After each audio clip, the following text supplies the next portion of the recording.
Elias Porter thought retirement would be quiet. After 25 years as a structural engineer, all he wanted was to return to the small woodworking workshop his grandmother built behind her old farmhouse, the only piece of property his family had ever owned outright. A patch of land at the edge of Willow Creek, where the pines swayed like slow metronomes and time felt like something you could hold. 3 months ago, Elias bought back the property after years of renting in the city. It felt like reclaiming a promise his grandmother whispered decades before.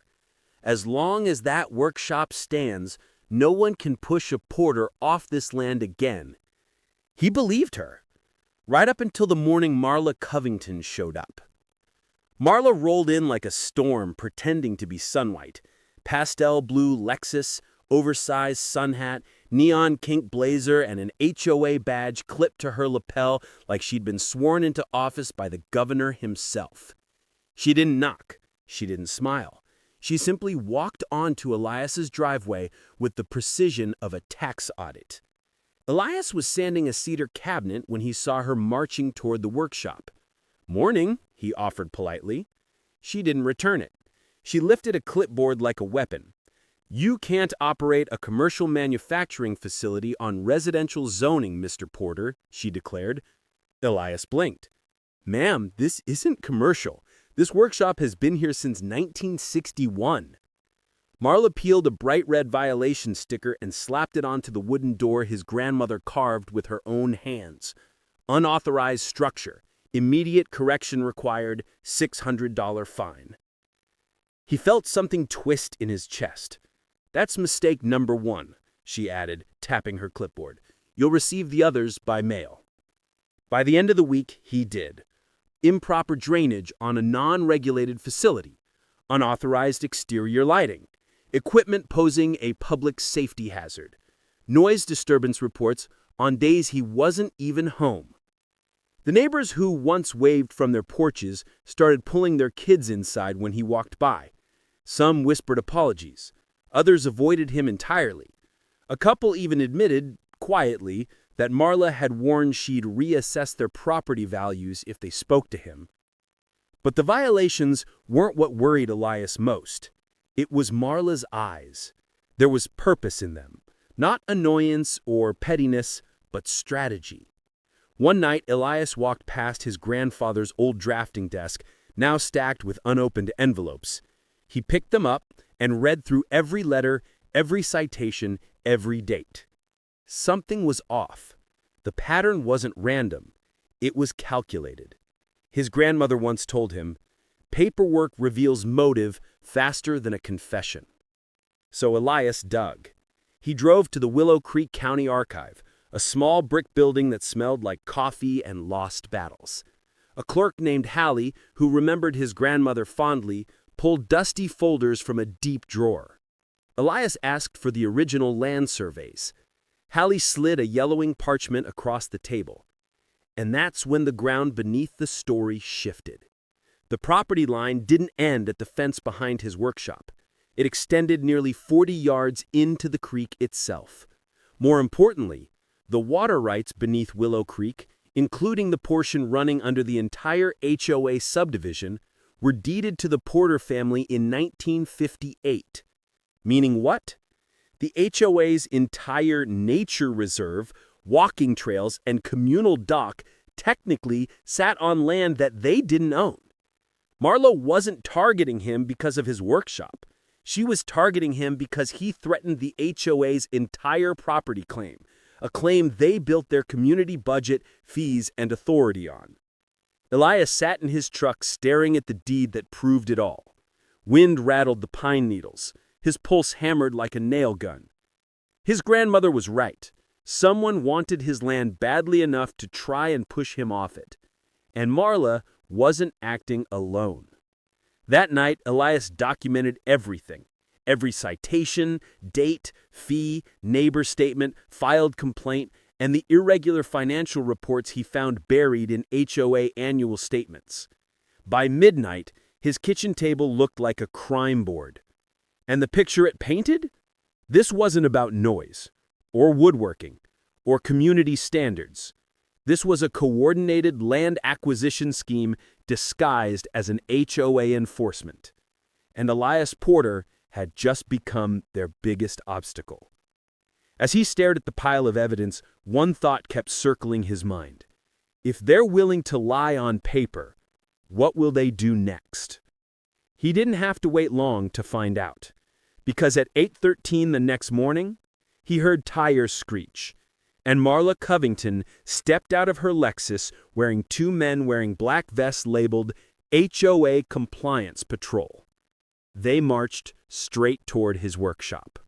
Marla Covington didn't bother with greetings. She marched up Elias's driveway like she had a deed in her purse and a sheriff in her bloodstream. The two men behind her wore black tactical-style vests with HOA Compliance Patrol stamped across the front, as if the letters alone gave them legal authority. Elias stepped out of the workshop doorway, wiping sawdust from his hands. "Morning," he said, voice steady. Marla ignored it. "You are in direct violation of multiple community safety codes," she announced, lifting her phone to record. "I am ordering an immediate shutdown of this hazardous operation." Elias opened his mouth, then stopped. The two men flanked Elias, hands resting on their belts like they had the right to escalate. But it wasn't their posture that made his stomach tighten. It was their eyes. Not confused, not hesitant, confident, like they'd done this before. Marla pushed past Elias and reached for the workshop door. And that was her mistake. "Ma'am," Elias said, stepping between her and the entry, "this is private property." "No," she snapped, "this structure violates community easement ordinances and lies on protected land." Elias almost laughed. Protected land owned by his family. But he held the deed in his back pocket. He wasn't showing it yet, not until it mattered. Marla shoved a stack of papers into his chest. "Failure to comply will result in forced removal," she warned. "By who?" Elias asked quietly. "You? Your compliance patrol?" The two men straightened, as if insult alone could make them official. Marla lifted her chin. "Elias Porter, under the authority granted to me by the Willow Creek Lakeside Homeowners Council—" "There is no such council," Elias cut in. Her jaw twitched, but before she could respond, a new sound rolled through the air. Slow, steady, unmistakable. Tires crunching gravel. A county-issued SUV pulled into the driveway. Deputy Mason Hart stepped out, broad-shouldered, calm-eyed, the kind of man who didn't need a raised voice to command a room. Elias had known him since he was a kid climbing the creek banks. Marla's phone instantly dipped. The two compliance officers shifted uncomfortably. Deputy Hart approached with quiet authority. "Morning, Eli," he said. "Got your message." Marla spun toward him. "Deputy, good. You're just in time to assist me. This man is running an illegal structure and refusing community enforcement." Deputy Hart blinked at her, once, like he was trying to decide if she was joking. "Ma'am," he said slowly, "you have no legal authority to enforce anything on this property." Her smile faltered. The men behind her looked at each other. Marla cleared her throat. "As acting president of the Willow Creek Lakeside—" "There is no recognized HOA jurisdiction on this land," Hart said. "This address was explicitly exempted from the Willow Creek subdivision when it was incorporated." Elias watched her face drain of color. He gave the deputy a small nod. Elias pulled the old parchment deed from his pocket and handed it to Hart. "County archive copy," Elias said. "Original water rights, original property lines." Hart studied the document. His brows pulled together. He exhaled long and low. "Well, that explains a lot." Marla stepped forward. "This is ridiculous. That deed must be outdated. The creek is community property." "No," Hart said. "It's Porter property. Been that way for more than 60 years." The two men in fake vests suddenly had somewhere else they wanted to be. "But," Marla sputtered, "the environmental trail, the dock, the kayak storage—" "All sitting on Porter-owned land," Hart confirmed. Silence settled over the driveway. For the first time, Marla looked afraid. Her world, the empire she'd been building citation by citation, was cracking. Hart lifted the stack of papers she'd shoved into Elias's arms.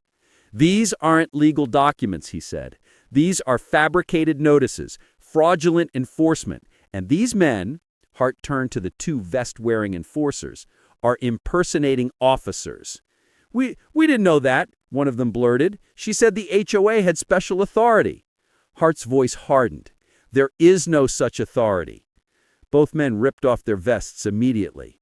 Marla's composure shattered like dropped glass. "I was protecting the subdivision. He's expanding illegally. He's a threat to property values." Hart stepped forward, voice steady but sharp enough to cut her words in half. "You trespassed onto private land, issued fraudulent citations, assembled unauthorized personnel, and attempted to forcibly shut down a lawful building on property you have no claim to." He paused. "And that's before we get into financial records." Marla goes still, completely still. "You've been digging through HOA budgets, diverting environmental maintenance fees, recording non-existent lake repairs, paying your husband's landscaping company triple-rate invoices." Elias watched her slowly collapse in on herself. He'd suspected corruption, but hearing it spoken aloud felt like thunder. Deputy Hart clipped cuffs from his belt. Marla stumbled back. No, wait, this is a misunderstanding." "It's a crime," Hart corrected, turning her around. "You are under arrest for fraud, harassment, impersonation of authority, attempted coercion of property relinquishment, and misuse of community funds." The cuffs clicked. The sound carried through the pines. The two fake officers backed away like their legs had turned to water. Neighbors stepped outside, phones recording, faces stunned. Several whispered, "She's been doing this for years." Hart looked at Elias. "We'll need all the evidence you gathered," he said. "This goes way deeper than your workshop." Elias nodded. He already knew. As the deputy guided Marla toward the SUV, she tried one last desperate plea. "I was just doing what's best for the community." But nobody believed her anymore. Not the neighbors, not the men she dragged into her scheme, and certainly not the law. Elias stepped back into his workshop, the morning sun warming the cedar walls, and breathed for the first time in weeks. His grandmother was right. No one could take this land unless he let them, and he never would.